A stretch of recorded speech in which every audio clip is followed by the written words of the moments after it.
يا أيها الذين آمنوا قوا أنفسكم وأهليكم نارا. Allah Ta'ala sedang meninggalkan pesan pertama kepada orang yang beriman.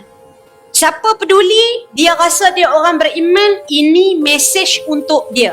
Tapi siapa tak peduli, saya ni Ustazah, saya masuk syurga, cukuplah. Buat tak erti, tak apa, silakan. Keluarga anda yang uruskan semua. Anfusakum. Jaga ni maknanya bukan takat bagi makan, bukan takat susu untuk dibesarkan, bukan takat kita masak anak kita ada makanan, bukan setakat kita jaga keselamatan rumah tertutup elok, akhirnya anak kita hanya cukup dijaga di dunia saja, tak cukup.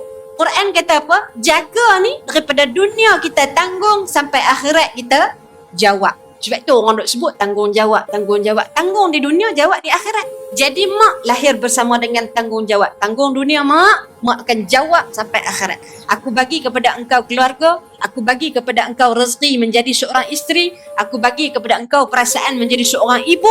Lalu semua ini bagaimana engkau uruskan, semuanya akan dipertanggungjawabkan. Ada anak bukan seronok, bukan semata-mata bestnya kita ada anak. Dah, datang anak bersama dengan tanggungjawab. Ini kita kena jaga. Quran kata pelihara. Pelihara siapa? Pertama, nak jaga keluarga, Quran kata anfusakum, diri kamu dulu. Sebab itu kadang-kadang kalau kita perhati ayat ni, hebat Allah Ta'ala sebut pada kita ni, kita nak jaga orang, maka mesti kita baik dulu.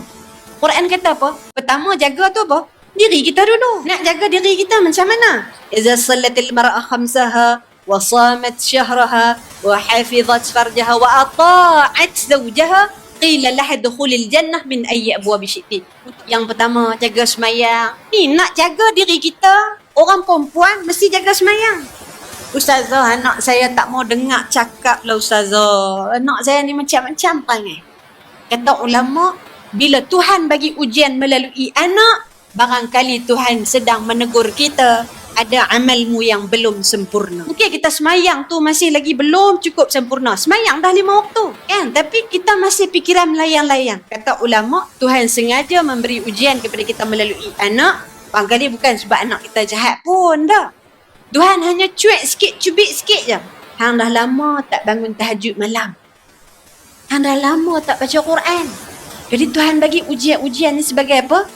Teguran untuk kembali kita ni, mak ni, balik kepada Tuhan. Jadi tengok,